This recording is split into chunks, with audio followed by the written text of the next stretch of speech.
Buenas tardes, vamos a iniciar la sesión de hoy. Espero que me escuchen claramente. Voy a compartir la presentación anterior donde nos quedamos. Espero que estén viendo filosofía política, fundamentos del marxismo, eso dice.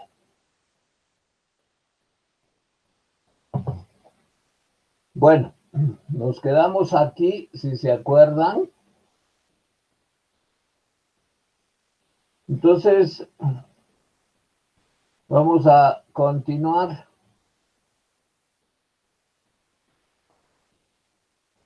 La exposición sobre la filosofía marxista y particularmente sobre el pensamiento político de Marx.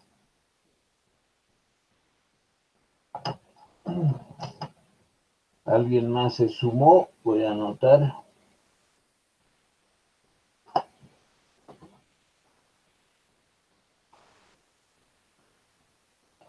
Bueno, antes de continuar, quería hablar un momento sobre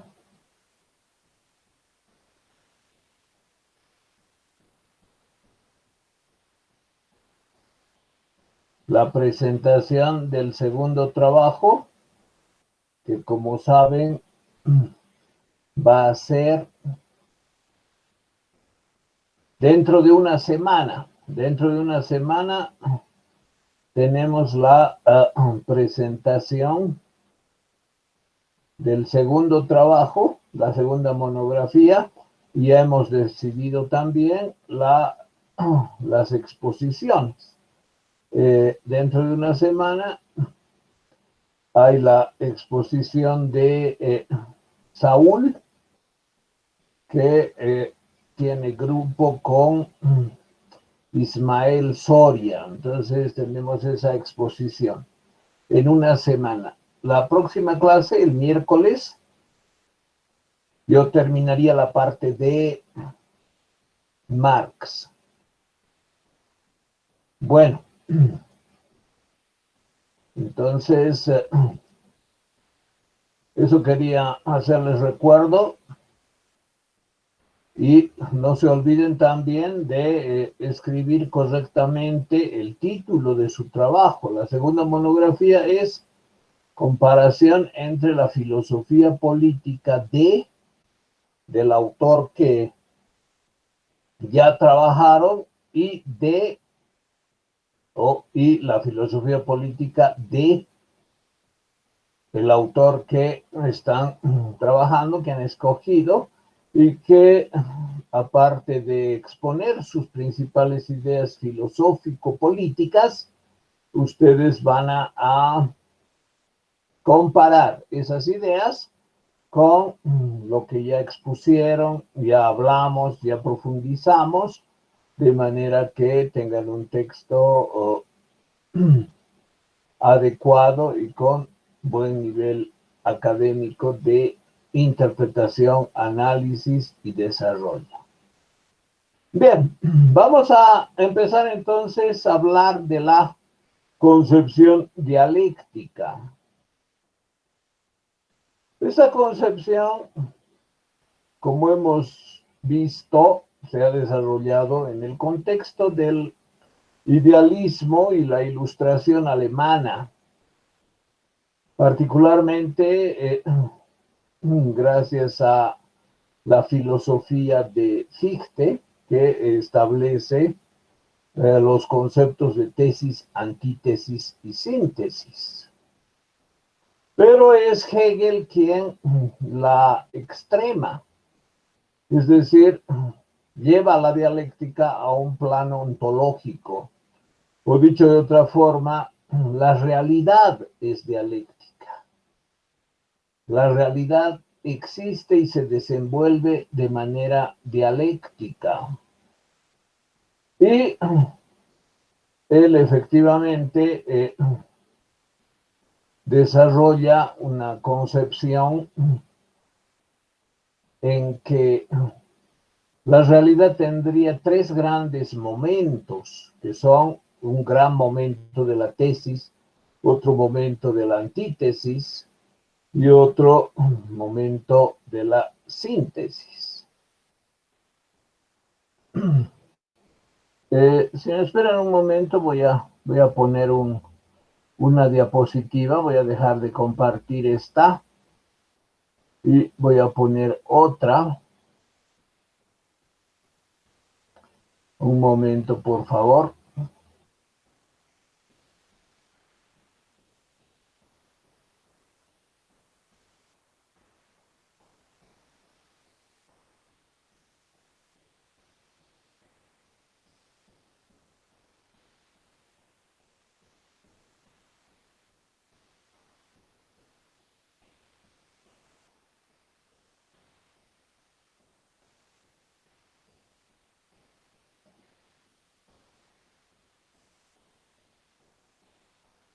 Ay, no lo encuentro. Un momentito.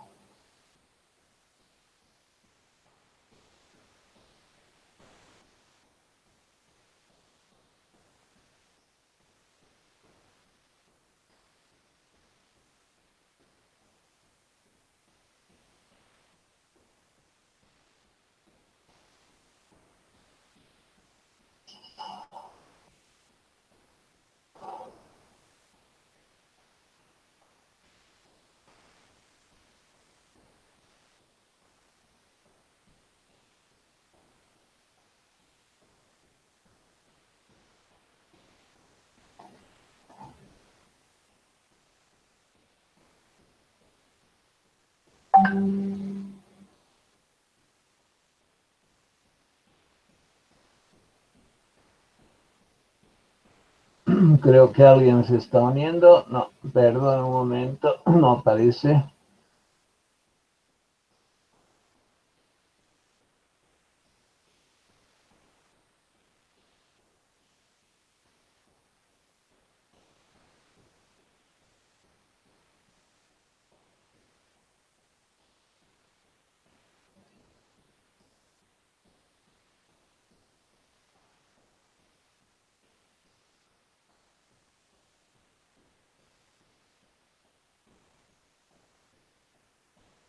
Bueno, aquí está. Finalmente lo encontré.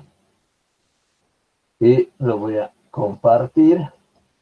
Tiene algunos diagramas y particularmente me interesa uno.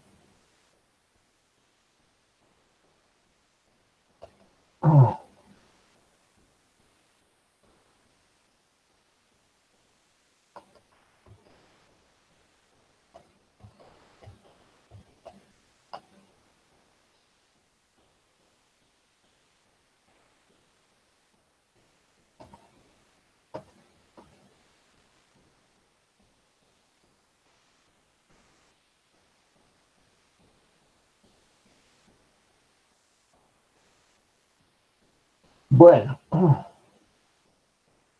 en este momento entonces estoy compartiendo, espero que vean el gráfico que les estoy mostrando y que dice la idea.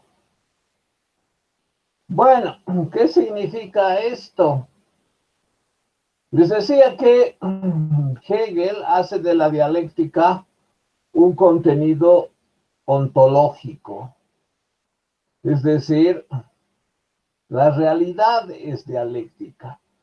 Y aquí en estos tres círculos que ven ustedes, pueden apreciar los tres grandes momentos de la idea. ¿Qué es la idea? Es la realidad en su más amplio sentido, es decir, la realidad, por ejemplo, natural, todos los procesos naturales, el universo, los planetas, todo lo que nos rodea y que es parte de la naturaleza es también expresión de la idea. Pero no solamente eso, sino también lo social, diríamos. o lo que llama el espíritu. Entonces, hay otra dimensión de la idea que no es solo la naturaleza, sino también la vida social, la vida del espíritu, sea individualmente o sea colectivamente. Entonces, la idea tiene expresiones, manifestaciones o desenvolvimiento de sí misma, dando lugar a la naturaleza, al espíritu. Y también hay un mundo, por decir así, lo que en alguna parte llama el mundo de las sombras, donde la idea existe de forma abstracta, de forma, diríamos, lógica. Es el primer momento. Entonces, la realidad en sentido amplio, metafísicamente hablando, incluye tres grandes momentos. El momento de logos, el momento de la naturaleza y el momento del espíritu. Y todo el proceso que lleva a constituir estos momentos son una supertriada. Es decir, habría una triada dialéctica estructural de la realidad que permite constituir, cristalizar, por decir así, el mundo de logos, explicitar el mundo de logos, y de esa explicitación lógica, abstracta, racional de la propia idea es que surge como una enajenación del mismo mundo de la lógica, la naturaleza. Es decir, del mundo abstracto, del mundo de las sombras, surge el mundo cósmico, diríamos, de las cosas materiales con tiempo, extensión, y esa es la naturaleza. Entonces, la antítesis del logos es la naturaleza. La antítesis del mundo de las sombras, del mundo de lo abstracto, es lo concreto, real, material, temporal, que existe en el tiempo, en el espacio. Y la síntesis de esta oposición dialéctica estructural entre el mundo de las sombras y la naturaleza es el espíritu. Y en ese sentido, la supertriada se concreta, se supera, llega a la síntesis con el espíritu. Del mundo de las sombras racional surge el mundo cósmico de la naturaleza, el mundo material, espacio temporalmente definido, y como síntesis de esa oposición inicial, como dice Hegel, ¿no? Como superación. Hebung usa la palabra que es salto, superación de lo que se ha dado antes y que expresa algo superior a los dos contratérminos anteriores que los sintetiza, es decir, tiene de uno, tiene del otro, pero tiene también algo propio y superior a la suma de los dos anteriores. Y ese es el espíritu. Ahora bien, las distintas obras de Hegel están focalizadas a desarrollar su sistema en esta estructura, es decir, dentro de esta concepción estructural de la realidad. Su libro de más de 600 páginas, titulado, por ejemplo, La ciencia de la lógica, es la explicitación del desarrollo dialéctico de este momento, porque cada momento tiene su propio desarrollo dialéctico, es decir, el mundo de las sombras, el logos, tiene su propio momento, que es su propio desarrollo dialéctico desplegado en tres momentos que implican su propia tesis, su propia antítesis y su propia síntesis. Y así vamos a tener, por ejemplo, la doctrina del concepto, la doctrina del ser, la doctrina de la esencia, que son los momentos que Hegel desarrolla en este libro, que es La ciencia de la lógica. Y cada uno de ellos a la vez tiene su propia dialéctica, que tiene un nombre y que implica un desarrollo dialéctico que al final, llegando a esta síntesis, da lugar a esta tesis. Pero explicitada esta tesis con la dialéctica de la antítesis, que supone también su propio proceso dialéctico, tenemos la síntesis, la antítesis de este momento, de lo cual surge la síntesis de esta oposición, pero también como desarrollo de su propia dialéctica. Entonces, la realidad es un conglomerado de procesos dialécticos que incluyen siempre, diríamos, lo pequeño, a nivel medio y a nivel general, el desenvolvimiento de la tesis que genera la antítesis y de donde surge la síntesis. Eso está también claramente evidenciado en este diagrama, ¿no?, que hemos visto hace un momento. Es decir, ¿qué es la tesis? ¿Qué significa tesis? Tesis significa posición, quiere decir manera de ser. Así es esto, así se presenta esto. Estas son las características de este objeto de la realidad, que puede ser un objeto cósmico, es decir, un objeto material, que puede ser, supongamos, una revolución, que puede ser el pensamiento. Entonces, hay siempre una manera de ser de las cosas.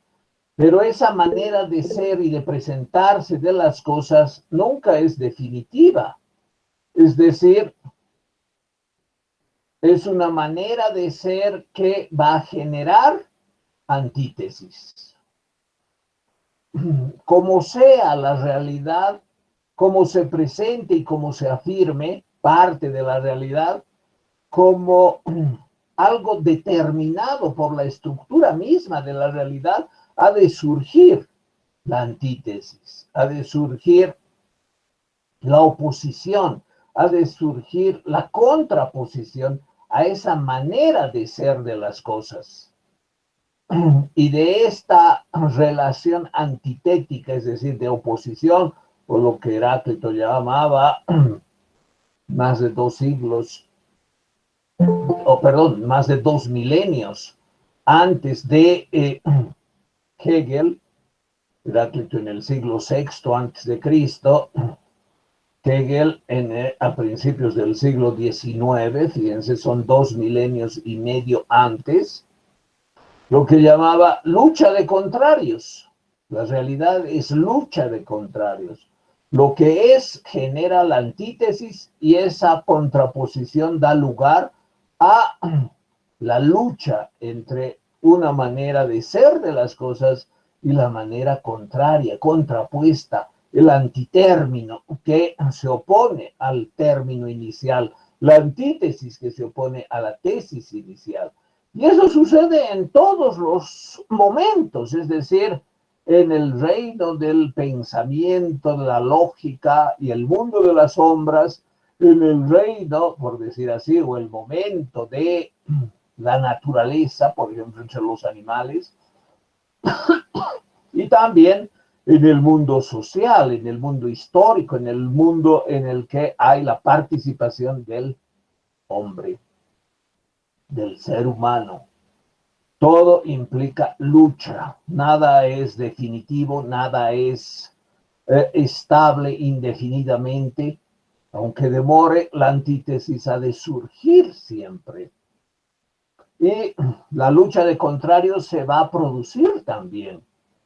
Y indefectiblemente, es decir, siempre ha de pasar eso en cualquier momento del transcurso del tiempo e inclusive en el reino de lo abstracto. Bueno, de esa lucha, de esa oposición, surge algo superior que aúna, que reúne, que supera a los dos términos. Tiene algo de ambos, pero también algo superior propio. Y esa es la síntesis. La síntesis es la superación de la lucha de los contrarios.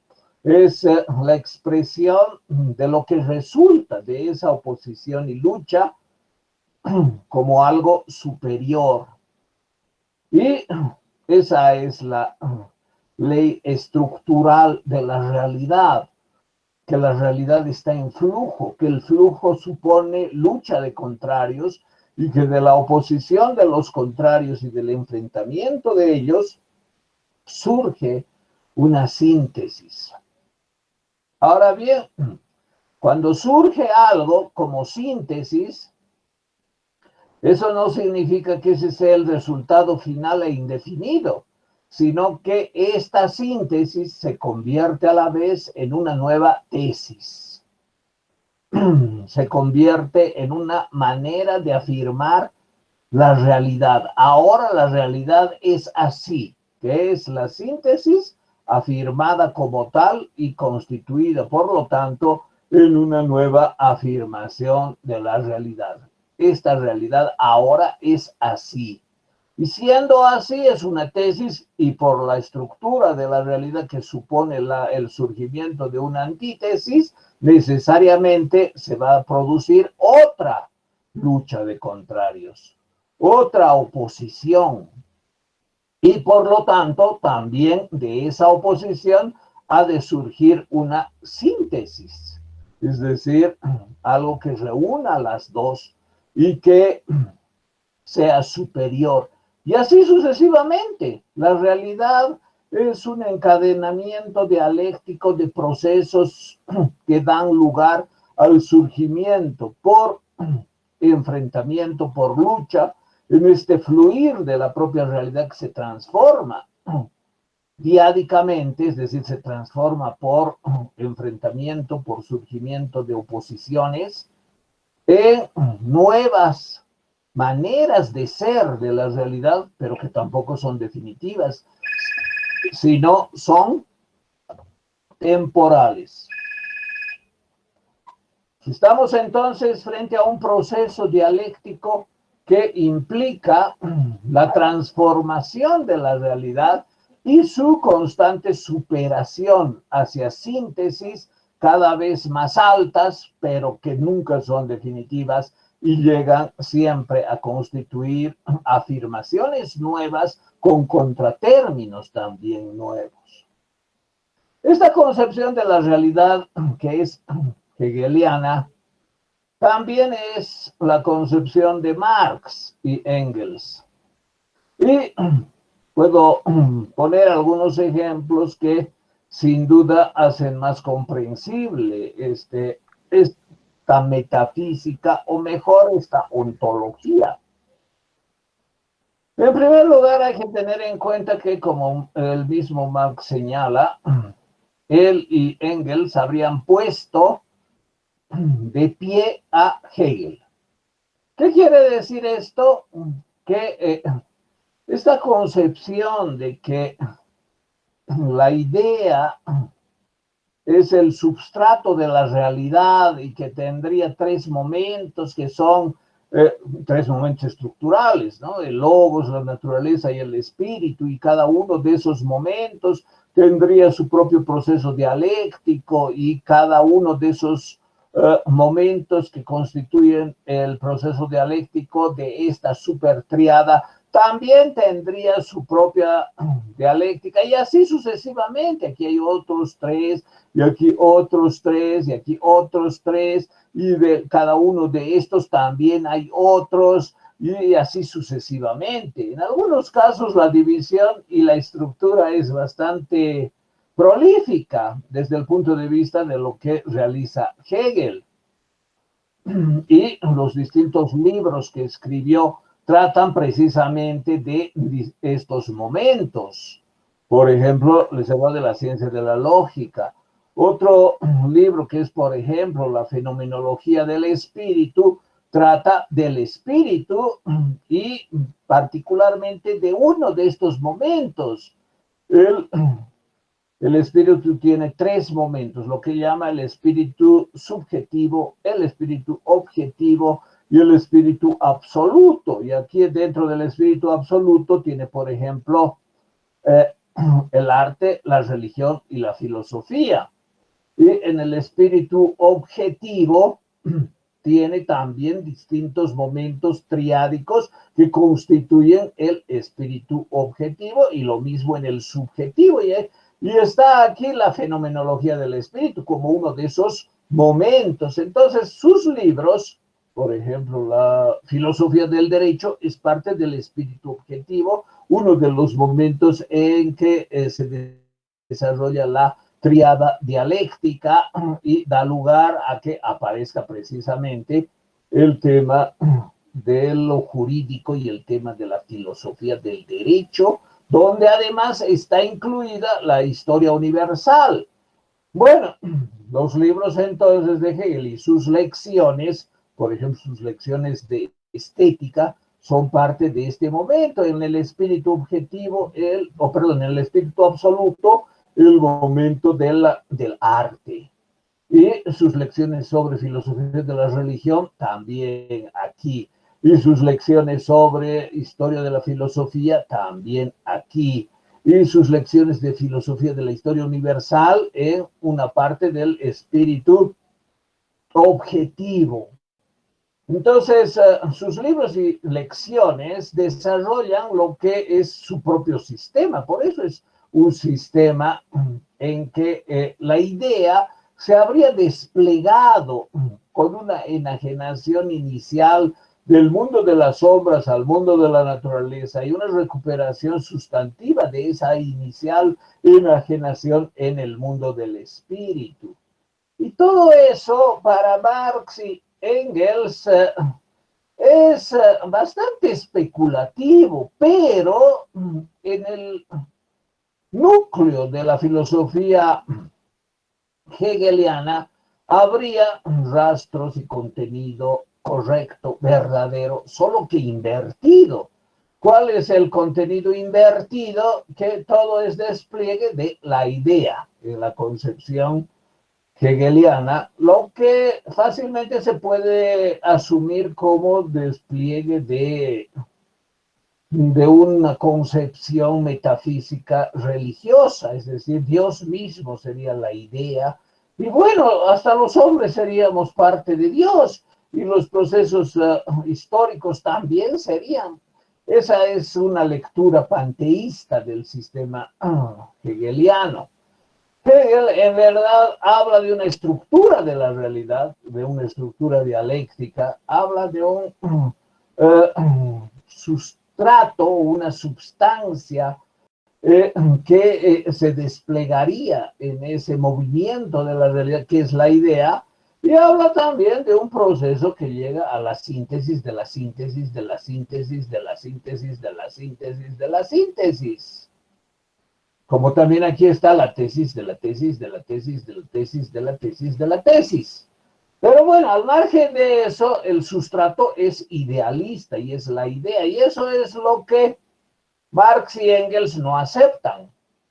En la medida en que ellos proclaman cualquier contenido filosófico, político o filosófico en general, como materialista, y hablar de la idea, y menos con el riesgo de ser entendida con contenido religioso, obviamente lo rechazan.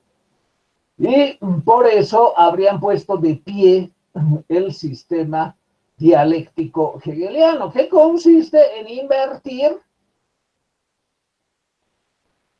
el contenido de este sustrato cambiándolo por la materia. Entonces, no es que la materia existe primero como el mundo de las sombras con el logos y el pensamiento que se transforma ontológicamente, se enajena metafísicamente y da lugar a la realidad cósmica de la naturaleza. No es eso, sino en la concepción materialista, la materia ha existido siempre y sus formas de existencia son eternas. Las categorías de existencia de la materia, por ejemplo, el espacio y el tiempo, que no tienen nada que ver con la concepción kantiana del espacio y el tiempo como formas puras de la intuición sensible.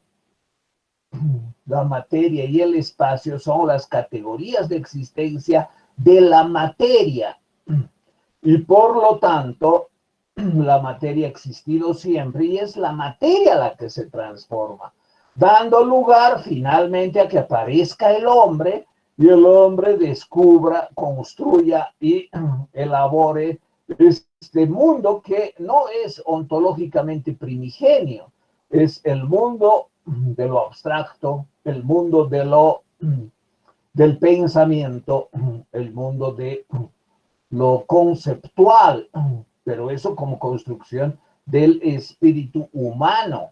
Entonces, este primer momento no es aceptado como ontológicamente preeminente, inicial en el materialismo marxista, aunque aceptan también que hay la supertriada de la naturaleza, espíritu y diríamos el mundo del pensamiento producido por el ser humano, donde además se descubren estructuras dialécticas. En su libro, el anti-Düring, Düring era un filósofo que enseñaba en Alemania, era un filósofo ciego, al que Engels lo ataca y lo hace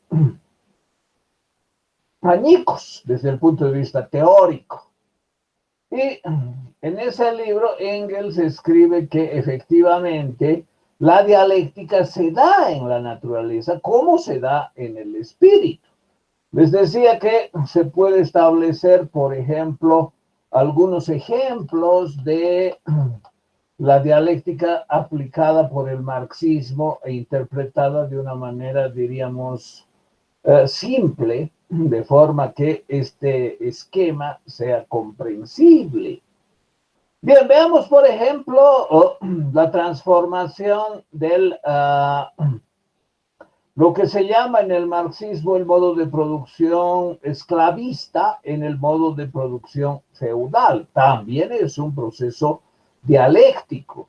¿Cuál es la tesis y la antítesis principal en el modo de producción esclavista o en las sociedades que tienen como expresión fundamental de la contradicción principal? Esto es lo que Mao ha desarrollado posteriormente, el aspecto principal de la contradicción principal, el aspecto secundario de la contradicción principal, el aspecto principal o el contenido principal de la contradicción secundaria, etcétera, etcétera. Eso es lo que hace Mao como aporte filosófico a la dialéctica. Pero Marx y Engels lo que entienden es que en cualquier momento en la sociedad ha de existir siempre una contradicción antagónica. ¿Cuál es la contradicción antagónica de una tesis con la antítesis? O dicho de otra forma, en las sociedades clasistas, y las sociedades clasistas son, por ejemplo, la sociedad donde prevalece el esclavismo, donde prevalece el feudalismo, donde prevalece el capitalismo. En esas sociedades ha de haber siempre una contradicción principal, y esto es muy importante desde el punto de vista político. Es decir, esta es la filosofía política marxista, la que comprende que en la sociedad siempre ha de haber competencia, lucha, enfrentamiento, y eso se expresa de manera, diríamos, vívida, intensa, extrema, en una contradicción específicamente mostrativa de esa realidad, de ese momento, de esa sociedad. Si tomamos en cuenta, por ejemplo, Roma es una sociedad esclavista. Entonces, la principal contradicción en Roma, como en Grecia y otras sociedades que son parte de la historia occidental, en Asia, en el Oriente, se puede hablar de algunas variaciones, pero fundamentalmente en la historia occidental, incluido Egipto, incluida Persia, Babilonia, etcétera, siempre hay una oposición fundamental o una contradicción antagónica. ¿Y cuál es? La que se da entre los esclavistas, es decir, los amos, es decir, los que tienen el poder y que someten, que sujetan, que oprimen, que aplastan, que explotan a los esclavos. Entonces, esclavos versus amos. Esa es la lucha principal. Y en el Imperio Romano eso se ha expresado particularmente con las sublevaciones, y la más grande y la más decisiva ha sido sin duda la del esclavo Espartaco, que era gladiador y que pudo aglutinar a miles de otros esclavos en contra de los amos y por lo tanto en contra del régimen establecido en ese momento. Y el resultado de esa lucha, y esta lucha ha dado lugar precisamente a que después surja algo diferente y superior, que es la manera como se va a afirmar la nueva realidad. ¿Qué pasó después de los enfrentamientos de Espartaco contra los emperadores romanos? Hubo también otros enfrentamientos, y un enfrentamiento muy importante también en un complejo cuadro en que no se reduce solo a esclavos versus amos, fue el que se dio entre el Imperio Romano y los pueblos bárbaros, y así hacia principios del siglo V después de Cristo, Alarico conquista Roma, penetra Roma, saquea Roma y las huestes de los godos destruyen la ciudad. Y décadas después, esto sucedió en el 410, poco tiempo después se da la caída definitiva del Imperio Romano de Occidente. Es decir, hay otras luchas en el contexto de la contradicción principal. Y esas luchas van a generar, por ejemplo, que desaparezcan los amos. Y esas son las transformaciones que se dieron, que tuvieron lugar para después que se consolide una nueva oposición. ¿Cuál es esa nueva oposición? Por ejemplo, la que se da después del esclavismo en el esquema marxista entre siervos de la gleba opuestos a señores feudales. Entonces, la historia es eso, es el fluir de contradicciones que surgen como superación de contradicciones anteriores. ¿Cómo aparecen, por ejemplo, los señores feudales? ¿Quiénes eran los señores feudales y qué relación tienen con los amos de la esclavitud? Eso es resultado de los procesos históricos.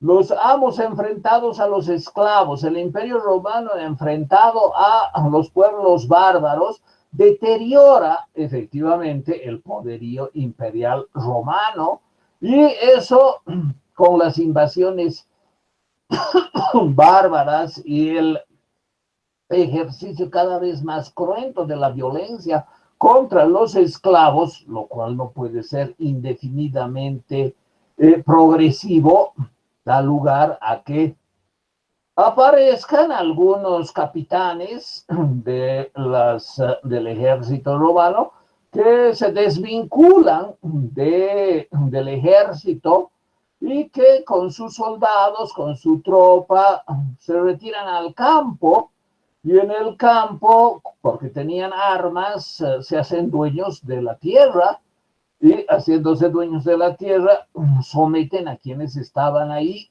en ese lugar desarmados y se constituyen progresivamente en los señores feudales, es decir, los dueños de la tierra, que además obligan a los pobladores a que construyan un castillo o una residencia más o menos lujosa, y además con el resto de ejército que tiene, ofrece protección a esos que antes eran pobladores, campesinos, que no estaban esclavizados, pero que se vuelven siervos de la tierra. Entonces surge una nueva contradicción, una nueva lucha entre contratérminos que da lugar a que después haya otra síntesis a partir de esta oposición, de esta contradicción, en cuadros relativamente complejos que incluyen otras contradicciones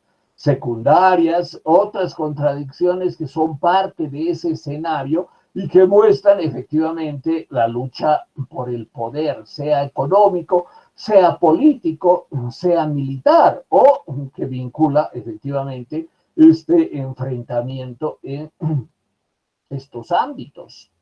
Entonces, fíjense, la concepción dialéctica entendida como lucha y superación, lucha de contrarios y superación de la contradicción, de la oposición entre los contratérminos, dando lugar a una síntesis, supone siempre que hay un proceso histórico, político, en el que la lucha por el poder marca los acontecimientos y marca el flujo de los acontecimientos que no acaban nunca. Es decir, que no hay un momento en que la lucha termina y hay una síntesis final. Aunque Hegel sí habla de esa síntesis final. Y el marxismo también habla de la síntesis final, la síntesis de la síntesis de la síntesis de todas las contradicciones anteriores superadas y encaminadas hacia esa síntesis última. Y esa es precisamente la concepción teleológica del marxismo y de Hegel también, que no tiene que ver nada con Dios. El término teleológico significa el final, lo extremo, lo último, lo lejano. Es decir, habría un momento que sería el último resultado de un larguísimo proceso de enfrentamiento, de lucha, de superación y de flujo dialéctico. Y ese último momento también tiene un contenido político específico, tanto en la concepción hegeliana como en la concepción marxista. En la concepción marxista, en algunas partes de su obra, Hegel lo llama el reino de la libertad. Perdón, Marx lo llama el reino de la libertad. Se trataría de un momento en el que la humanidad ya habría alcanzado tal proceso de superación y lucha que se constituiría en el momento de la libertad, el reino de la libertad. ¿Y cómo lo define Marx a este reino de la libertad? Es muy corta la definición y es muy poco lo que habla de ese reino Marx. En alguna parte hace referencia también a que es un reino de libertad y de realización individual, pero hay una definición más elocuente que dice: el reino de la libertad es aquel en el que todos dan de sí lo mejor de sí, de cada quien según su posibilidad, se forma para ofrecer a la sociedad lo mejor que puede dar y recibe de la sociedad todo lo que necesita, a cada quien según su necesidad y de cada cual según su posibilidad. Esa es la referencia de Marx al reino de la libertad, que significaría la síntesis de la síntesis de la síntesis de todos los procesos dialécticos de enfrentamiento de tesis, antítesis y síntesis anteriores.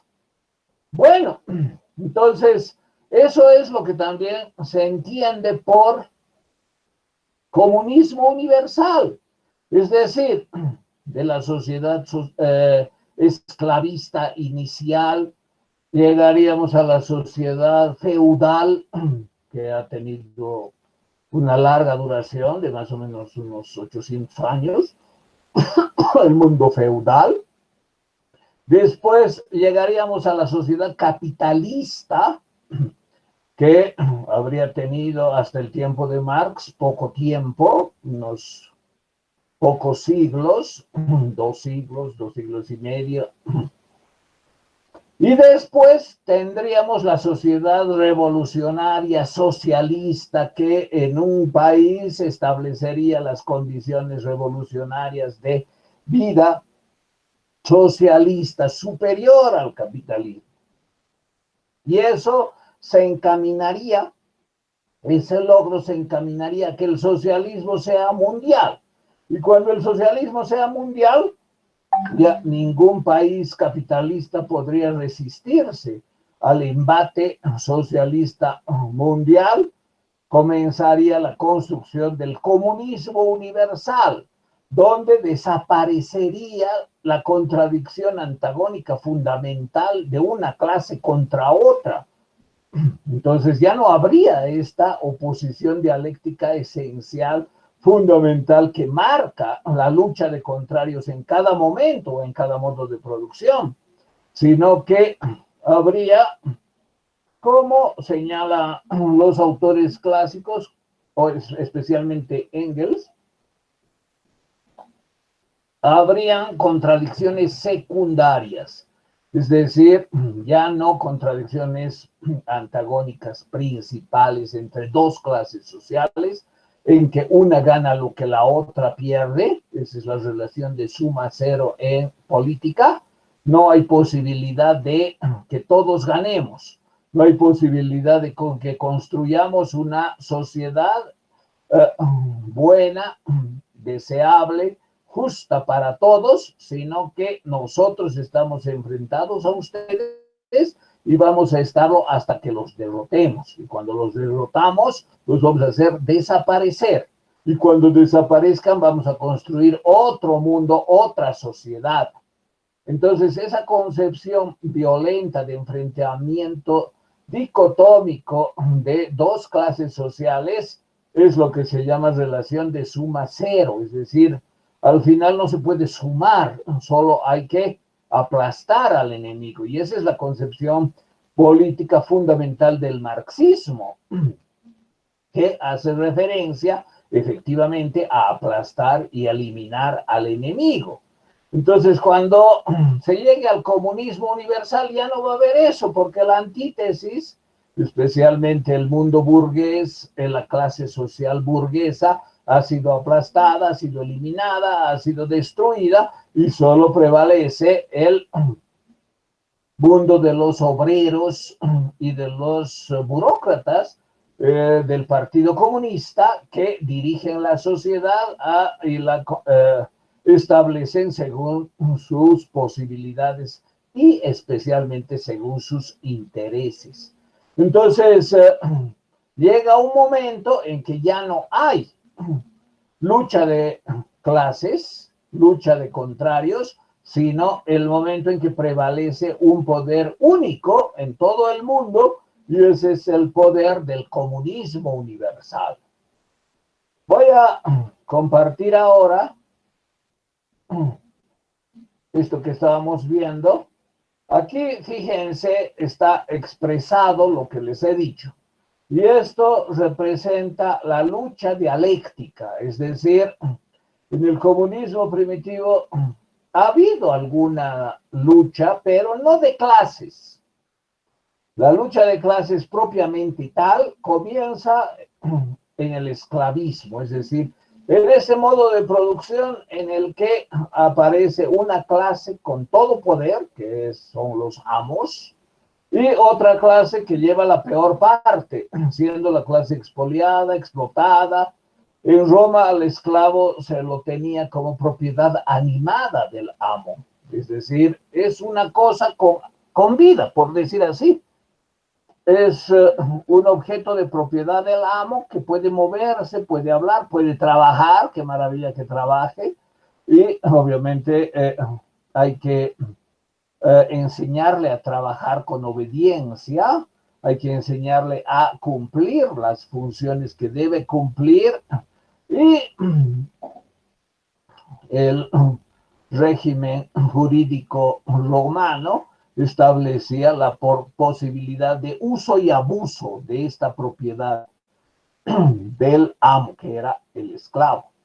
En Grecia no era así. La situación en Grecia, como hemos visto, era un poco diferente, con tantas variantes de las actividades del esclavo. Pero sin duda, había como base de la sociedad, porque la concepción marxista establece lo económico como lo fundamental que define la sociedad misma, es decir, la manera como se produce es según las relaciones de producción y el desarrollo de las fuerzas productivas, dando lugar a que exista cierta relación diádica fundamental en cada sociedad, y eso es lo que la define. Define una sociedad como esclavista, como feudal, como capitalista, y en ese sentido, el desarrollo de la historia supone un progreso dialéctico no exento de luchas. Al contrario, lo esencial del desarrollo histórico-político de la sociedad es la lucha de clases, es el enfrentamiento de unos contra otros en primer lugar. A veces otros explotados se alinean con los explotados que son protagonistas de la lucha principal. Por ejemplo, algunos van detrás de los esclavos en la lucha contra los amos, algunos campesinos libres, por ejemplo. Pero eso no significa que otros se alíen con los amos, es decir, las opciones de alineamiento en el enfrentamiento no están decantadas de principio, pueden variar. Y los campesinos, según algunas opiniones, por ejemplo, de Lenin, son los más volubles a alinearse con los explotadores. No por ser explotado y haya una clase que lidera la lucha de clases, otros explotados automática y mecánicamente se van a sumar a la lucha, quedando alineados de acuerdo con los explotados, es decir, siguiendo a quienes lideran la clase desde los explotados. También pueden pasarse al otro bando, por decir así. Entonces, Doctor, perdón que le interrumpa, la pantalla no está haciendo, solo hay una imagen inmovible.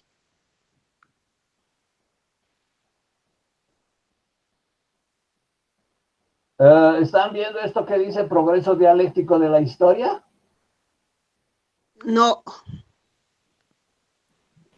Ahora sí, doctor, recién. Se ve, doctor. Ya, está bien. Continuamos entonces. Esto debió verse antes, pero a veces son problemas. Les decía entonces que el desarrollo histórico, según la concepción dialéctica de Marx, implica momentos en que hay oposiciones. En el esclavismo, la lucha de amos contra esclavos. En el feudalismo, la lucha de siervos de la gleba contra señores feudales. En el capitalismo, la lucha de burgueses contra proletarios. Esas son las luchas de la oposición diádica fundamental, según la concepción dialéctica. Y esa oposición diádica da lugar a la contradicción principal de las clases que se relacionan según una interacción de suma cero, es decir, la relación de suma cero que implica que lo que una clase gana, la otra lo pierde. Entonces, en la historia ha habido este despliegue que muestra la concepción dialéctica materialista del marxismo, respecto del poder, respecto de la lucha de clases y respecto también del final. Del final, Marx, ¿qué dice? Lo que hemos hablado, el reino de la libertad, que es en su más extrema realización, el reino de la libertad, supone el comunismo universal, es decir, la supresión, supuestamente, de todas las clases sociales y también de las clases antagónicas. ¿Perdón? ¿Alguien habló? Bueno, continúo.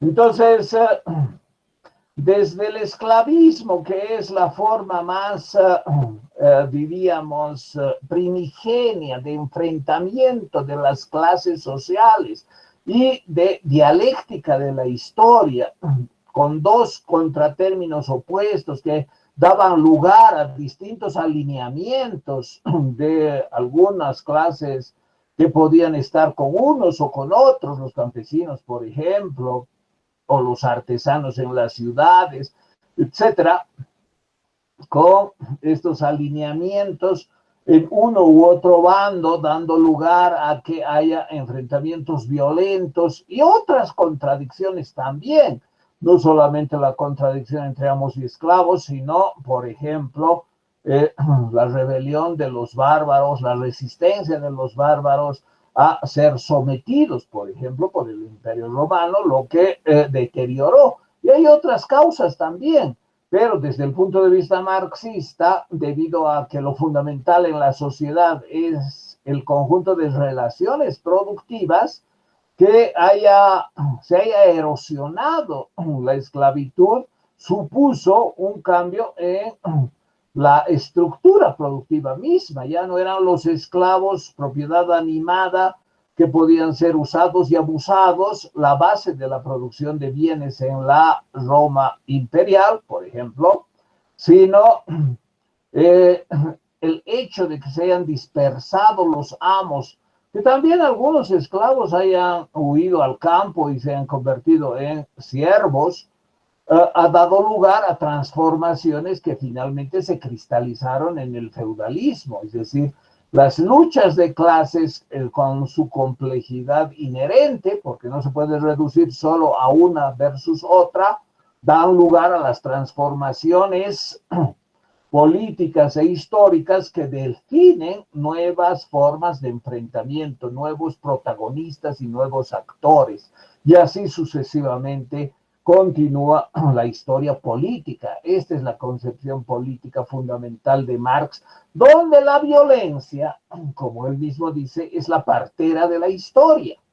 Es decir, gracias a la violencia y el enfrentamiento de la contradicción antagónica fundamental en un modo de producción, es que puede constituirse en un proceso relativamente rápido, no se necesita siglos de transformación, con procesos relativamente rápidos, los nuevos actores políticos y por lo tanto las nuevas clases que van a dar lugar al protagonismo, no solamente económico, fundamentalmente económico, pero también el protagonismo político y social. Entonces, desde el punto de vista de la dialéctica marxista, en el esclavismo se inauguraría la lucha de clases de forma virulenta, cruenta, hasta el socialismo. El socialismo supone, aquí hay algunas características, bueno, esto solamente vamos a tener en cuenta lo de aquí abajo.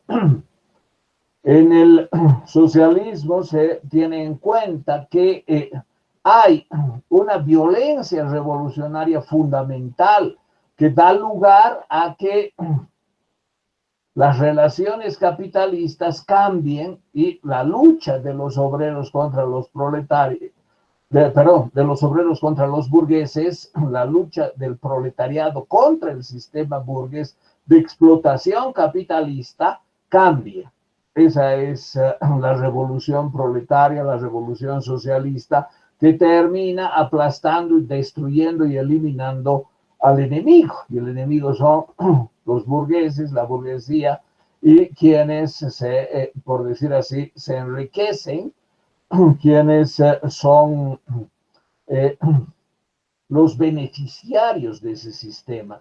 Entonces hay violencia revolucionaria, hay momentos de tribulación, de violencia, de terror inclusive revolucionario, que da lugar al surgimiento del comunismo, primero en un solo país y después en el globo. Entonces este proceso significa uso de la violencia hasta llegar al comunismo universal. Y la transformación del capitalismo también supone ese uso de la violencia supuestamente con fines de transformación radical de las relaciones de producción, eliminando a la clase burguesa que se enriquece, que se apropia de la plusvalía y que da lugar a un régimen, a un sistema económico de explotación del proletariado.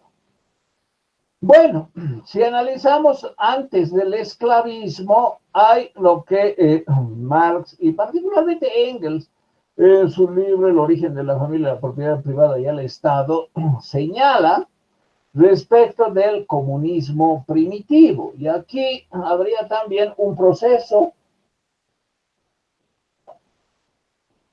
de transformación de la sociedad, de un momento en el que hay cierto romanticismo respecto de cómo habría sido inicialmente la vida en común. Sobre eso, Marx acepta la tesis de Darwin, en cuanto publicó Darwin su libro El origen de las especies por la vía de la selección natural, que es de 1859, si no me equivoco.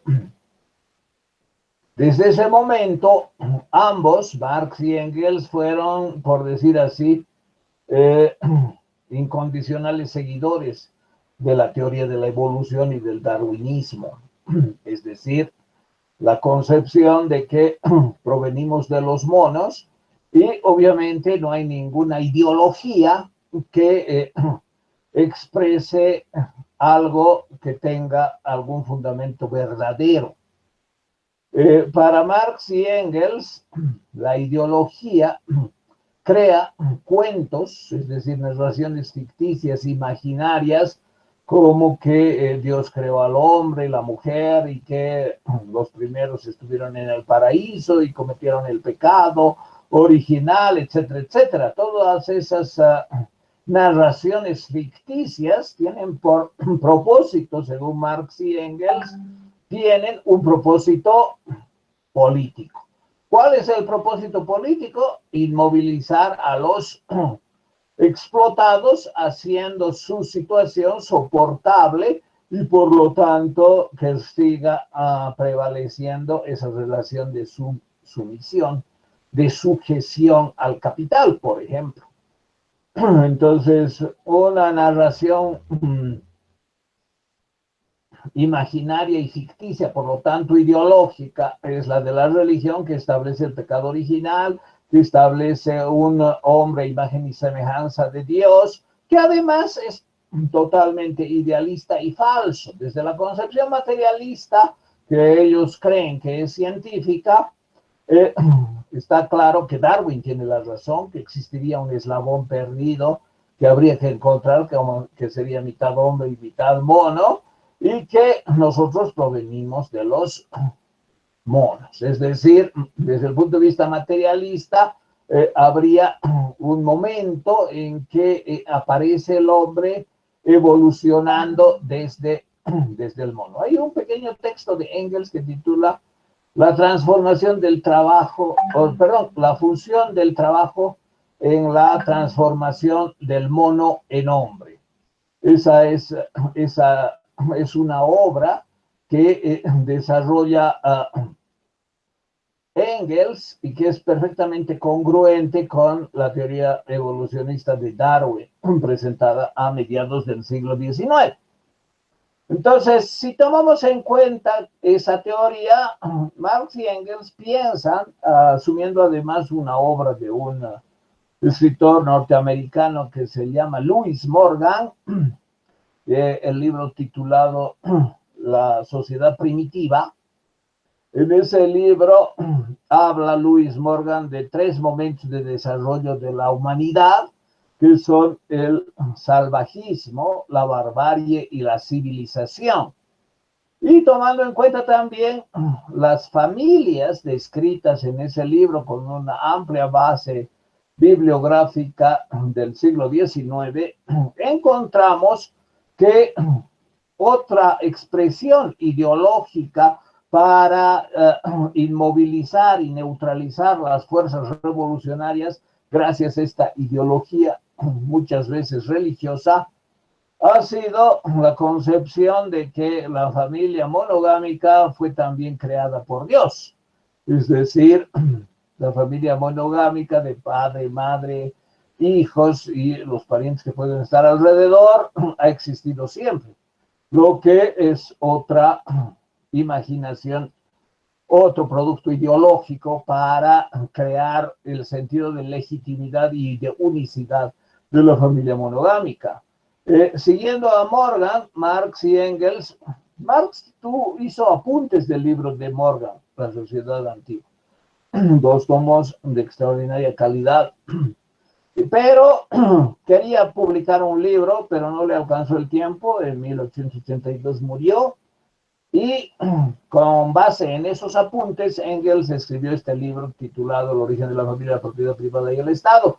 Y ahí muestra efectivamente que la familia monogámica está estrechamente vinculada a la esclavitud, al patriarcado, a la sociedad de clases, a la sociedad de propiedad privada, a la sociedad con Estado y con política. Política a favor de los explotadores, a favor de los poderosos. Hegel había dicho en sus lecciones de historia, de filosofía de la historia universal, que la historia comienza con el Estado, y eso significa en sus lecciones que comienza con la China que sería el primer Estado en el, por decir así, en la línea dialéctica del tiempo. Bueno, para Marx y Engels no es así. Lo que comienza con el Estado, que puede ser la China, o que puede ser India, o que puede ser Persia, Babilonia, Egipto o Grecia, es el producto de un desarrollo político anterior en que hay transformaciones. Y en este desarrollo político habla, por ejemplo, no privado de cierto romanticismo, de las formas familiares primitivas, que serían más comunitarias, que darían lugar a cierto comunismo primitivo, sin propiedad privada, sin clases sociales. ¿Cuál es la definición de clase? Es muy clara esa definición, ¿no? Es el lugar que ocupa un grupo de personas en la sociedad según su actividad productiva, es decir, lo que hace este grupo de personas, por ejemplo, cultivar la tierra, define que es una clase social. O lo que hace este grupo de personas, por ejemplo, administrar sus propias fábricas, define que es una clase burguesa industrial. Entonces, el lugar que ocupa un grupo de personas en la producción define la clase social a la que pertenece. Pero antes de las primeras clases sociales, y en eso asume Marx la concepción de Rousseau, que dice el origen de la desigualdad radica en la propiedad privada, les decía que antes de la existencia de las clases sociales habría subsistido una forma de vida social en la que nadie era dueño, especialmente de la tierra.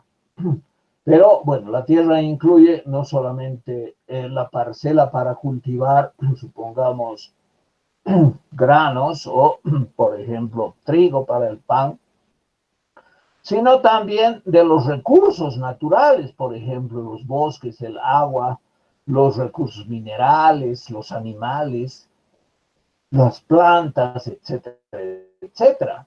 Entonces, en este tiempo, en el tiempo del comunismo primitivo, sin clases sociales, no había propiedad de los medios de producción, es decir, algunas mujeres que además vivían en común, no vivían en casas separadas por familias monogámicas, sino tenían relaciones bastante flexibles y permisivas con los hombres, los que también tenían mucha permisividad, en habitaciones comunes.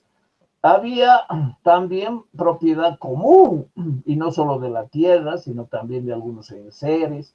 Entonces, el desarrollo de la humanidad en esta etapa, que incluye varias formas, desde la promiscuidad más animal, que también de alguna manera habría tenido el hombre, especialmente cuando se transformaba de mono en hombre, pasando por la familia consanguínea, punalúa, sindiásmica y monogámica finalmente, que son los 4 tipos de familias señalados por Louis Morgan, se notaría la imposición de restricciones sexuales para precautelar fundamentalmente el patriarcado.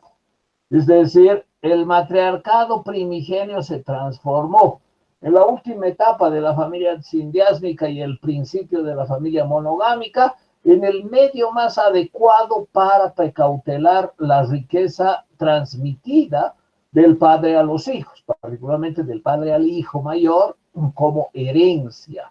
Y eso implicaba fundamentalmente la restricción sexual de la mujer principal, pudiendo el paterfamilias, por ejemplo, es decir, el padre tener otras relaciones, pero cuyos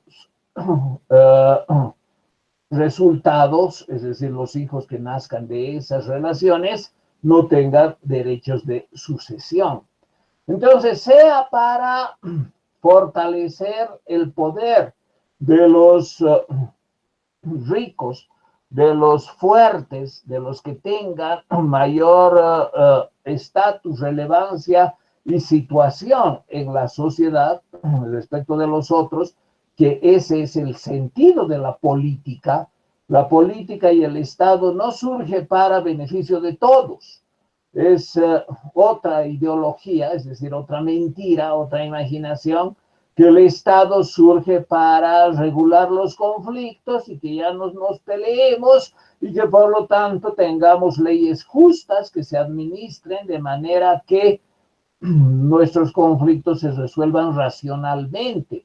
No hay tal. En la concepción marxista, el Estado es la expresión política del poder de los que tienen riqueza, del poder que surge para precautelarlo, para perpetuarlo. Es decir, las leyes tampoco expresan la justicia, sino expresan los intereses, la conveniencia de los poderosos. Leyes y Estado, entonces, son producto de los intereses de clase, y quienes los crean, quienes crean el Estado, quienes crean las leyes, lo hacen en vista a sus propios intereses, porque son los poderosos quienes crean el Estado y las leyes.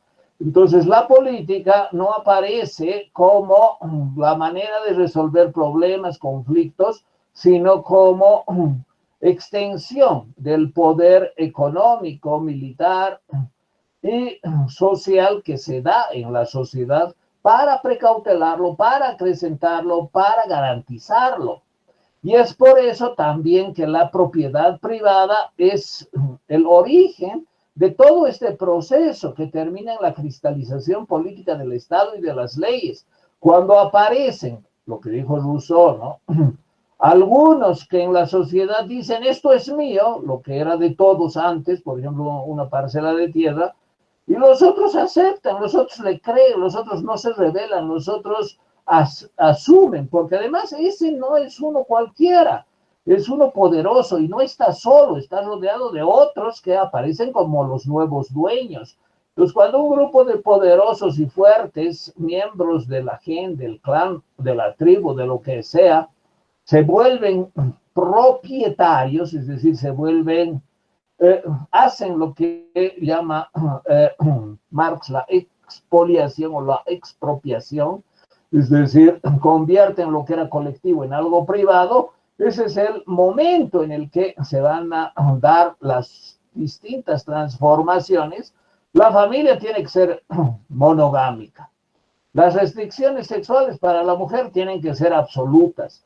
El matriarcado debe desaparecer y debe fortalecerse el patriarcado, y así sucesivamente hasta llegar a constituir una sociedad con leyes y con una estructura política llamada Estado, que es la que garantice el poder, el señorío de esas personas, de esos sujetos, de esos protagonistas que van a ser pronto los amos de las sociedades esclavistas. Entonces así desaparece el comunismo primitivo, pintado románticamente por Rousseau y asumido también con un dejo de romanticismo por Marx y Engels, pensando que en el mundo de la barbarie, inclusive en el mundo del salvajismo, no prevalecía la ley del más fuerte, no prevalecía las relaciones de dominio como se dan en los animales, es decir, entre los animales las relaciones de dominio son efectivamente del más fuerte sobre los débiles. Entonces eso no aparece aquí, no aparece como relaciones de poder de los más fuertes, sino como una nostálgica forma comunitaria de vivir y de responder a las necesidades. Es decir, los hombres se reúnen, se organizan, comparten la propiedad, trabajan colectivamente. Toda la concepción utópica de los utopistas franceses del siglo XVII, XVIII, que habían pensado, y particularmente el mito del buen salvaje de Rousseau, está operando en esta concepción de un mundo idealizado inicial, sin conflicto, sin violencia, sin dominio del más fuerte sobre sus semejantes. Es decir, hoy se sabe que ese mundo idílico pintado por Rousseau y que de alguna manera se reproduce en la concepción marxista del comunismo primitivo, no existió. Evidentemente había cooperación, pero prevalecía el conflicto. Evidentemente había trabajo colectivo y no había propiedad privada, pero había también una fortísima lucha por el medio ambiente, por los recursos, por el territorio. Entonces, aunque no haya propiedad privada, pelear por un territorio entre un gen y otra gen, entre una gen y otra gen, era la norma.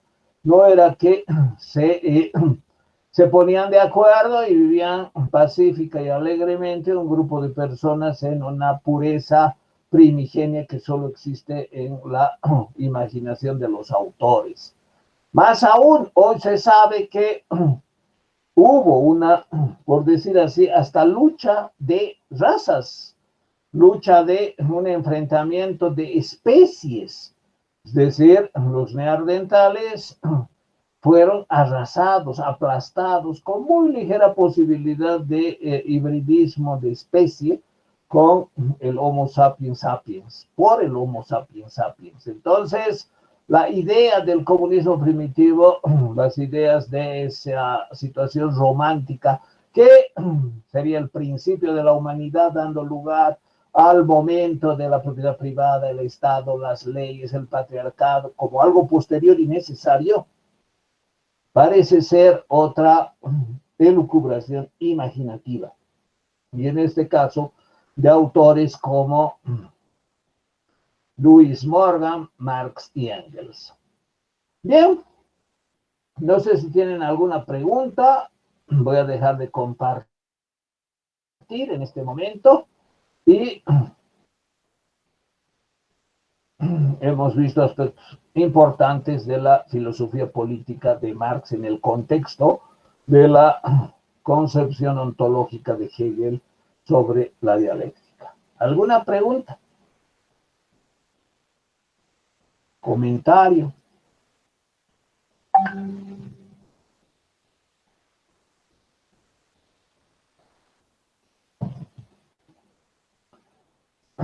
Bien,